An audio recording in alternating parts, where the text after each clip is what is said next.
10 سالوں کے درمیان میں جو جنگ ہوئی مدینے کے 10 سال، جنگ خندق بیچ میں ہو رہی تھی، یعنی 5ویں ہجری میں ہو رہی تھی. اس سے پہلے بھی کئی ساری جنگیں ہو چکی تھیں.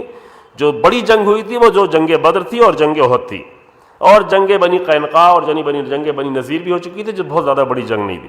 لیکن سب سے اہم جنگ جو ہو رہی تھی ان 10 سالوں میں 5ویں ہجری میں، یعنی 10 سال کے بالکل بیچ میں شوال کا مہینہ تھا، جس میں جنگ خندق ہو رہی تھی، جس کو جنگ احزاب بھی کہتے ہیں. اب اس شوق سے اگر آپ کا دل چاہے گا تو جا کے جنگ سورہ احزاب پڑھیے گا.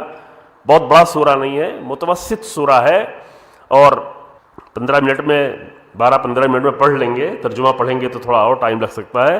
اور اس میں جنگ کا ماجرا بیان کیا گیا. حالت یہ تھی رسول اللہ کے لشکر کی کہ جب اس خندق کو پار کر کے 2-3 لوگ آ گئے، گھوڑے کو کدا کر آ گئے، اور اس میں عمرو بن عبدود بھی موجود تھا، جو بہادر تھا، جس کے قصیدے ادھر نہیں بلکہ ادھر پڑھے جا رہے تھے، لشکر میں پڑھے جا رہے تھے. اور رسول اللہ کہہ رہے تھے من لہذا الکلب، اس کتے کے مقابل میں کون جائے. کوئی نہیں تھا، کوئی نہیں اٹھنے کی تیاری کر رہا تھا، اٹھنے کی سوچ بھی نہیں رہا تھا، کیونکہ یہاں تو بیان یہ ہو رہا تھا کہ عمرو بن عبدود ایسا بہادر ہے کہ اونٹ کے بچے کو اٹھا کے ڈھال بنا لیتا ہے. 1000 کے لوگوں سے اکیلے لڑ سکتا ہے، 1000 کے لشکر سے اکیلے لڑ سکتا ہے. تو کون ایک اس کے مقابل میں جائے؟ ایک کون جائے جو 1000 لوگوں سے اکیلے لڑ سکتا ہو، جو اونٹ کے بچے کو اٹھا سکتا ہو، جس کی تلوار کی دھمک اتنی زیادہ ہو، اس کے مقابل میں ایک جنگ کرنے کون جائے؟ تو بار بار امیر المومنین اٹھ رہے تھے، رسول اللہ بٹھا رہے تھے اور امیر المومنین اٹھ رہے تھے. اب یہ ماجرا ہم نے آپ کے سامنے شاید کبھی بیان کیا ہو، اب ابھی نہیں بیان کرتے، اشارہ کرتے ہیں. اس وقت جب امیر المومنین اس جنگ کے لیے اٹھ رہے تھے تو امیر المومنین جنگ خندق کا میدان جو ہے وہ مدینے سے نزدیک ہے. صحیح پوچھے تو تھوڑا ہوٹلوں کی بلندی پہ جائیں تو وہ پہاڑ دکھ رہا ہوتا ہے. اب وہ بسیں گھوم کے جاتی ہیں تو ممکن ہے تھوڑا دور لگے، لیکن پیدل بھی وہاں جایا جا سکتا ہے. وہاں مدینے میں جہاں خندق کے میدان میں امیر المومنین بار بار جنگ کرنے کے لیے اٹھ رہے تھے، اور جانتے تھے کہ سامنے جو لڑنے والا بہادر آیا ہوا ہے وہ معمولی نہیں ہے. اور یہی وہ جنگ تھی جس میں امیر المومنین کو ضرب لگی، دیر تک جنگ کرنی پڑی. اب وہ خطابت میں تو آپ سنتے ہیں کہ امیر المومنین جس کے اوپر بھی تلوار ماریں گے 2 حصے میں تقسیم ہو جائے گا، لیکن ایسا کچھ حقیقت میں نہیں ہے. یہ خطابت میں ہے، حقیقت میں ایسا نہیں. حقیقت میں جنگ کرنی ہوتی تھی. ہاں ٹھیک ہے، بہت سارے لوگوں میں جرأت نہیں ہوتی تھی امیر المومنین کے سامنے جنگ کر سکے، لیکن امیر المومنین باقاعدہ جنگ کرتے تھے، زخمی ہوتے تھے، بہت زیادہ زخمی ہوتے تھے، بعض جنگوں میں بہت زیادہ زخمی ہو جاتے تھے. اور امیر المومنین بھی معجزے کی جنگ نہیں لڑتے تھے. معجزہ ہونا بھی نہیں چاہیے. جنگ ہے تو جنگ اپنے فن حرب کی بنیاد پہ جنگ ہوتی تھی. پوری جنگ کی تاریخ میں ایک بار معجزے کی ضرورت پڑی تھی، وہ بھی جنگ کے لیے نہیں بلکہ باب خیبر کو اکھاڑنے کے لیے. جنگ تلوار چلانے کے لیے نہیں. اب جو آپ جنگ سنتے ہیں اس میں تو ہر لمحے معجزہ ہی ہوتا ہے، لیکن امیر المومنین کی جنگ میں معجزہ نہیں ہوتا تھا. معجزہ وہاں پہ تھا باب خیبر کو اکھاڑنے کے لیے، کیونکہ باب خیبر مسلس کی طاقت سے یا ہڈیوں کی طاقت سے نہیں اکھڑ سکتا تھا. سمجھ رہے ہیں؟ مسلس کتنے بھی مضبوط کیوں نہ ہو، ہڈیاں کتنی بھی مضبوط کیوں نہ ہو، لیکن باب خیبر تھا اتنا بڑا، اتنا وزنی کہ وہ اس کی حد سے آگے تھا. تو وہاں پر بہرحال ایک خاص الہی قوت کی ضرورت تھی، اور وہ اکھاڑ بھی دیا، اور اکھاڑنے کے بعد ضرورت تھی استعمال کیا، اور اس کے بعد فرما بھی دیا کہ ما قلعت باب الخیبر بقوت جسمانیہ بل قلعتہ بقوت ربانیہ. میں نے باب خیبر کو جسمانی طاقت سے نہیں اکھاڑا ہے، مسلس کی طاقت سے نہیں اکھاڑا ہے، ورنہ دونوں ہاتھ لگا کے بڑا زور لگانا پڑتا ہے، وہ انگلیوں سے اکھاڑ دیا. کیوں اکھاڑ دیا؟ اس لیے کہ یہ باب خیبر انگلیوں سے نہیں بلکہ ربانی قوت سے اکھڑا ہے. بل قلعتہ بقوت ربانیہ، یہ الہی قوت تھی جس سے اکھاڑا. باقی جو جنگ تھی تو جنگ میں امیر المومنین نارمل طریقے سے جنگ لڑتے تھے، اور یہی کمال ہے، فضیلت اسی میں ہے. اگر اللہ کی طرف سے دیے ہوئے معجزے کی وجہ سے کوئی جنگ لڑ لڑ کے جیتتا رہے تو اس میں تو کمال نہیں ہے. یہ تو اللہ کی طرف سے کمال یہ ہے کہ فن جنگ میں اتنا قوی ہو، اتنا ماہر ہو انسان، اس طرح کی جنگ کرتا ہو کہ پورا لشکر بھی بھاگ رہا ہو، بچے ہوئے لوگ شہید ہو رہے ہوں، لیکن ایک امیر المومنین تنہا میدان میں کھڑے ہوئے جنگ کر رہے ہیں. یہ ہے کمال. جو اصلی کمال ہے اسے نہیں پیش کیا جاتا. لہذا ایک جملہ ہم کبھی کبھی کہتے رہتے ہیں، آپ بھی توجہ کریں گے، ابھی جلدی سے کہہ کے گزرتے ہیں. امیر المومنین کا جسم نارمل اصحاب کے جسم جیسا نہیں تھا، یا ہمارے آپ کے جسم جیسا نہیں تھا. آپ کہ یہ کون سی نئی بات ہے؟ ظاہر کہ ہمارے آپ جیسا نہیں تھا. نہیں، اس لحاظ سے ہم نہیں کہہ رہے. ظاہری لحاظ سے کہہ رہے ہیں، ظاہری لحاظ سے یہ ہے کہ ہمارے جسم میں شاید کہیں بھی کوئی ایسا نشان نہ ہو کہ جو جنگ کا نشان ہو، جو جہاد کا نشان ہو، جو تلوار کا نشان ہو، جو میدان کا نشان ہو. ٹھیک ہے، یمن میں ایسے لوگ ہیں، ایران میں ایسے لوگ ہیں، لبنان میں ایسے لوگ ہیں، فلسطین میں ایسے بہت سارے لوگ ہیں، بچے ہیں، لیکن ہمارے جسم میں کوئی نشان نہیں. امیر المومنین کے جسم وہ تھا کہ جن کے جسم میں سر سے لے کر پیر تک جنگ کی نشان ہی نشان تھے، زخموں کے نشان، سر سے پیر تک.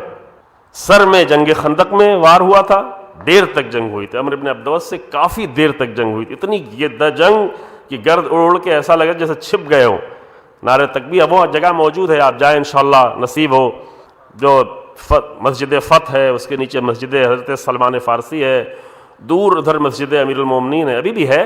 اور وہ ایسی جب مسجدیں ہیں جو پرانی بھی تقریباً باقی، پرانی مطلب رسول اللہ کے زمانے کی نہیں، لیکن بہرحال 400 سال 500 سال پرانی حالت میں واقعی ہیں.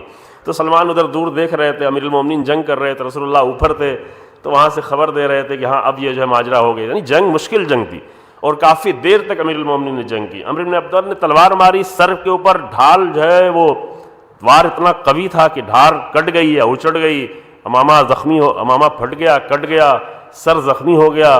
ٹھیک ہے، وہ وار مغز تک نہیں پہنچا تھا، لیکن سر جو ہے امیر المومنین کا زخمی ہو گیا. کہ بات کا ماجرا کس طریقے سے رسول اللہ نے مرہم و پٹی کیا.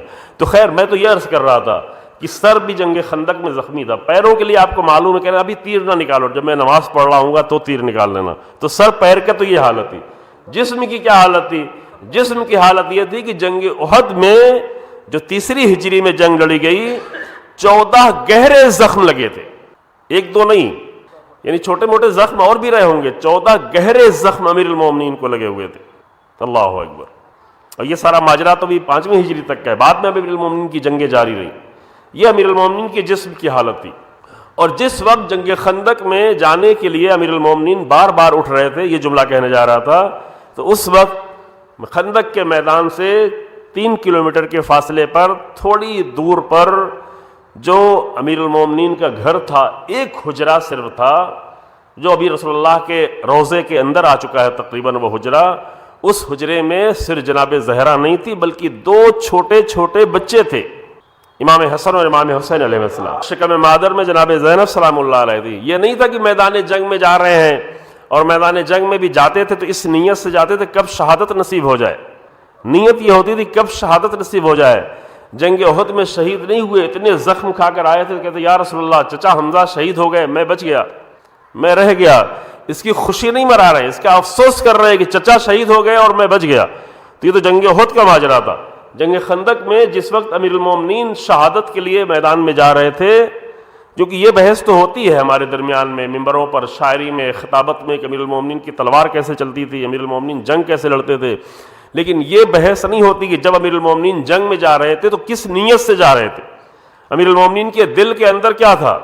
امیر المومنین جب بھی کسی جنگ میں جاتے تھے تو اللہ کی راہ میں شہادت کا ارادہ لے کر جاتے تھے. اور ایک مجاہد، حقیقی مجاہد ہمیشہ شہادت کا ارادہ رکھتا ہی ہے. شہادت کا ارادہ رکھنا یہ بہت ہی اچھی بات ہے، امیر المومنین کے لیے تو کوئی مسئلہ نہیں ہے، لیکن ایسے حالات میں امیر المومنین شہادت کا ارادہ لے کر میدان جنگ میں جا رہے تھے جب گھر کے اندر تاریخ کی سب سے عظیم خاتون بیوی بن کے آئی ہوئی ہو اور چند سال گزرے ہوں اور 2 چھوٹے چھوٹے بچے ہوں. جب جنگ خندق میں جا رہے تھے، جب جنگ خندق میں زخمی ہوئے، 2 چھوٹے چھوٹے بچے جن کی عمر بھی 1.5 سال اور چند مہینے ہے، اور شکم میں جو ہے ایک بیٹی ہو، ایسے وقت میں شہادت کا شوق لے کر میدان جنگ میں جانے والی ذات کا نام ہے امیر المومنین علی بن ابی طالب. اس پہ آپ زیادہ غور کریے گا. میں یہ جذبہ، یہ شوق، یہ تڑپ، یہ حوصلہ، یہ شوق شہادت، یہ زندگی کا طریقہ، یہ سب کچھ امیر المومنین کو لمحے لمحے بچپن ہی سے رسول اللہ سے مل رہا تھا. مرکزی ذات رسول اللہ صلی اللہ علیہ وآلہ وسلم کی امت مسلمہ کی نظر میں ہو یا نہ ہو، لوگوں کی نظر میں ہو یا نہ ہو، مومنین کی نظر میں ہو یا نہ ہو، لیکن امیر المومنین کی نظر میں پوری زندگی کے ہر لمحے میں جو ذات مرکزی حیثیت رکھتی تھی وہ رسول اللہ کی ذات. جب تک رسول اللہ کے ساتھ زندہ تھے تب بھی، اور جب رسول اللہ اس دنیا سے رحلت کر گئے تو امیر المومنین کا سارا ہم و غم، امیر المومنین کی زندگی کا سارا مقصد ہی یہی تھا کہ رسول اللہ کا مشن آگے بڑھتا رہے. اس کے لیے جو بھی قربانیاں دینی ہو، دیکھیں جان کی قربانی دینا آسان مرحلہ ہے، ہم لوگوں کے لیے مشکل ہے، لیکن امیر المومنین کے لیے آسان ہے۔ لیکن امیر المومنین نے جان سے بڑھ کے قربانی دی، اور وہ قربانی کیا تھی؟ سکوت کی قربانی، خاموشی کی قربانی، تلوار کو رکھ لینے کی قربانی۔ جنگ کے میدان میں تلوار چلانا یہ بھی ایک قربانی ہے کہ زخمی ہوگا انسان، لیکن امیر المومنین کو رسول اللہ کے مشن کی حفاظت کے لیے جب تلوار کو نیام میں رکھنا ہوا تو یہ بھی قربانی امیر المومنین ہے، اور یہ قربانی زیادہ سخت ہے۔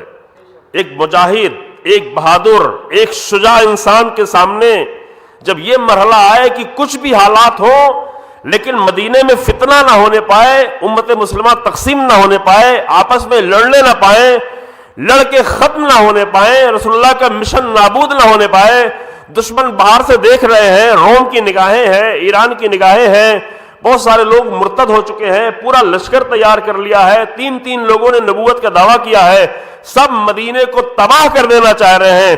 اس درمیان میں اندر کے دشمن یہ چاہ رہے تھے کہ آپس میں جنگ ہو جائے، اور آ کے مشورہ دے رہے تھے کہ آپ جنگ کے لیے تیار ہو، ہم مدینے کی گلیوں کو لشکر سے بھر دیں گے۔ کون کہہ رہا تھا؟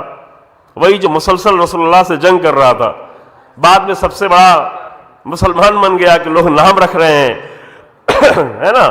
جب یہ مشورہ دے رہا تھا تو امیر المومنین کہہ رہے تھے کہ بَضَعُوا تِیجَانَ الْمَفَاخِرَةِ، یہ خاندانی تاج کو اور مفاخرت کے تاج کو اٹھا کے پھینک دو، یہ کیسی باتیں کر رہے ہو؟ ہم نے رسول اللہ سے وہ راز سیکھے ہوئے ہیں، اور ہمارے دل میں وہ راز ہیں کہ اگر میں تمہیں بتا دوں تو تم اس طرح سے لرزنے اور کانپنے لگو گے جس طریقے سے گہرے کنویں میں پڑی ہوئی رسی لرزتی ہے۔